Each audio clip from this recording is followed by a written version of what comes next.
Breaking news SRH లేఖతో Uppal స్టేడియంలో vigilance అధికారులు విచారణ చేపట్టారు. కాసేపట్లో ఉప్పల్ స్టేడియానికి డీజీ కొత్తకోట శ్రీనివాసరెడ్డి రానున్నారు. ఎస్ఆర్హెచ్ హెచ్సీఏ మధ్య ఈమెయిల్స్ ని చెక్ చేస్తున్నారు.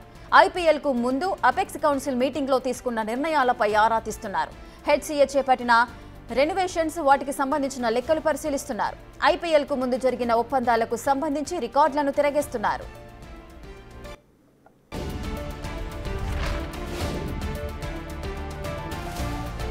ప్రతినిధి ఉప్పల్ స్టేడియం నుంచి రానా లైవ్ లో సిద్ధంగా ఉన్నారు.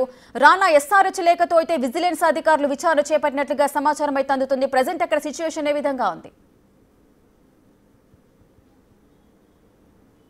ఎగ్జాక్ట్ గా ఉదయం 9 గంటలకి విజిలెన్స్ అధికారులు ఈ మార్గం కూడా లోపలికి వెళ్ళారు. వెళ్ళిన తర్వాత అక్కడ ఆఫీస్కి సంబంధించినటువంటి ఎవరైతే అడ్మిన్ ఆఫీస్లో పనిచేసినటువంటి వ్యక్తులు ఉన్నారో వాళ్ళని ఓపెన్ చేయమని చెప్తే వాళ్ళు ఓపెన్ చేసిన తర్వాత మొదటగా అడ్మిన్ యూజ్ చేసినటువంటి కంప్యూటర్ యాక్సెస్ని వాళ్ళు తీసుకున్న తర్వాత అక్కడ పూర్తి స్థాయిలో వాటిని పరిశీలించారు. దాంతోపాటు అప్పటి వరకు కూడా ఆఫీస్ బేరర్లు అనేది అందుబాటులో ఎవరు లేనటువంటి నేపథ్యంలో వాళ్ళు కూడా ఇన్ఫర్మేషన్ ఇచ్చారు. ఇట్లా విజిలెన్స్ అధికారులు వచ్చారు, మీరు ఖచ్చితంగా రావాల్సినటువంటి అవసరం ఉంటుంది, కొంతవరకు ఇన్ఫర్మేషన్ మేము తీసుకోవాలి మీతో అని చెప్పినప్పుడు వాళ్ళు అందుబాటులో ఉన్నటువంటి వారు హుటాహుటిన 11 గంటల ప్రాంతంలో వచ్చినట్టుగా మనకి సమాచారం అవుతుంది. తర్వాత ఈ ట్రెజరర్ కానీ, సెక్రటరీ కానీ, జాయింట్ సెక్రటరీ కానీ, వైస్ ప్రెసిడెంట్ కానీ, ఈ అపెక్స్ కౌన్సిల్లో ఉన్నటువంటి మెంబర్స్ వాళ్ళందరూ కూడా హైదరాబాద్ క్రికెట్ స్టేడియానికి వారు చేరుకున్నటువంటి నేపథ్యం కాబట్టి చేరుకున్న తర్వాత ముఖ్యంగా ఎస్ఆర్హెచ్ అలాగే హెచ్సీఏ మధ్య జరిగినటువంటి ఈ ఎంఓయు ఒప్పందాలకు సంబంధించినటువంటి మొత్తం డాక్యుమెంట్స్ ని ఒకసారి వాళ్ళు అడిగారు. దాంతోపాటు ఈ కాంప్లిమెంటరీ పాస్లకు సంబంధించిన విషయంలో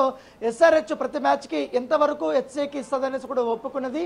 ఒకవేళ ఆ ఒప్పందం ప్రకారం మీకు లభించినటువంటి టికెట్లని ఎటు నుంచి ఎటు వరకు పంపిస్తారు, ఏ డిపార్ట్మెంట్లకు మీరు పంపిస్తున్నారు, అసలు వివాదం ఎందుకు స్టార్ట్ అయింది, ఎస్ఆర్హెచ్కి హెచ్సీఏ మధ్య ఉన్నటువంటి మీకు ఉన్నటువంటి ఆ ఇబ్బందులు ఏంటి అనేది కూడా అడిగినట్టుగా మనకు సమాచారం అవుతుంది. దాంతోపాటు ఈ ఐపీఎల్ స్టార్ట్ కాకముందు దానికి తల వరకు కూడా జనరల్ బాడీ మీటింగ్ జరిగింది, అపెక్స్ కౌన్సిల్ మీటింగ్ జరిగింది.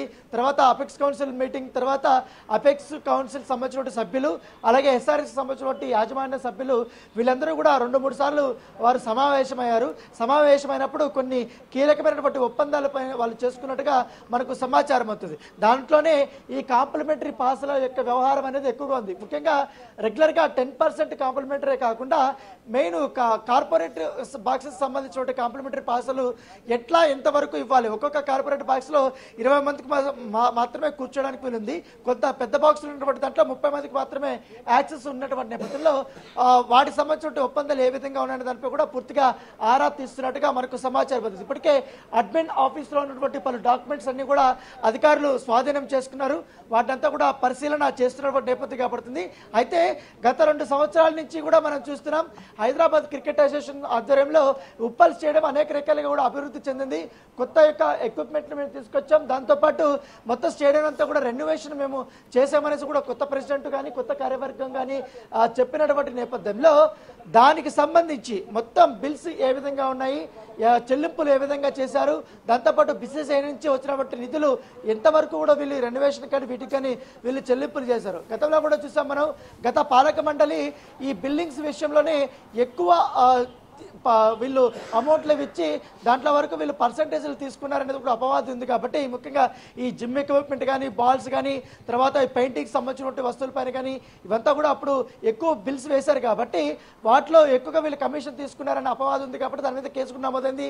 ఈడు కూడా ఇప్పుడు దాదాపు 52 లక్షల వరకు కూడా మొన్న సీజ్ చేసినటువంటి నేపథ్యం గత పాలక మండలి పైన అందరిపైన కూడా అభియోగాలు వచ్చిన నేపథ్యంలో సేమ్ సిచ్యువేషన్ ఇప్పుడున్నటువంటి పాలక సభ్యుల పైన కూడా ఇట్లాంటి ఆరోపణలు వస్తున్న నేపథ్యంలో కొంతమంది విజిలెన్స్ అధికారులు కూడా కొంత ఎవరైతే హైదరాబాద్ క్రికెట్ అసోసియేషన్ సంబంధించిన మెంబర్లు కంప్లైంట్ ఇచ్చినట్టుగా మనకు సమాచారం అవుతుంది. వీటిపైన కూడా మీరు చర్యలు తీసుకోండి, వీటిపైన కూడా లుక్ మొత్తం చూడాలంటూ కూడా చెప్పడంతో ఇప్పుడు ఆ డాక్యుమెంట్స్ అంతా కూడా పూర్తి స్థాయిలో పరిశీలన చేయడంతో పాటు మొత్తం ఈ యొక్క వ్యవహారం అంతా కూడా ఎంతవరకు జరుగుతుందన్న దానిపై కూడా విచారణ చేస్తున్న నేపథ్యం పడితే ప్రస్తుతం అయితే సెక్రటరీ ఉన్నారు, ట్రెజరర్ ఉన్నారు, వాళ్ళందరితో మొత్తం ఇన్ఫర్మేషన్ తీసుకున్నారు. అయితే ఇప్పటి వరకు అయితే ప్రెసిడెంట్ జగన్మోహన్ రావు అయితే వీళ్ళకి అందుబాటులో లేనని తెలుస్తుంది. అయితే ఆయన కూడా ఇక్కడున్న రావాలని కూడా చెప్పినట్టు తెలుస్తుంది. హెచ్సీఏ ప్రెసిడెంట్ వచ్చిన తర్వాత డీజీ కొత్తకోట శ్రీనివాసరెడ్డి కూడా కాసేపట్లో ఇక్కడికి చేరుకోబోతున్నట్టుగా సమాచారం అందుతుంది. Right, thank you Rana, thanks for the live details.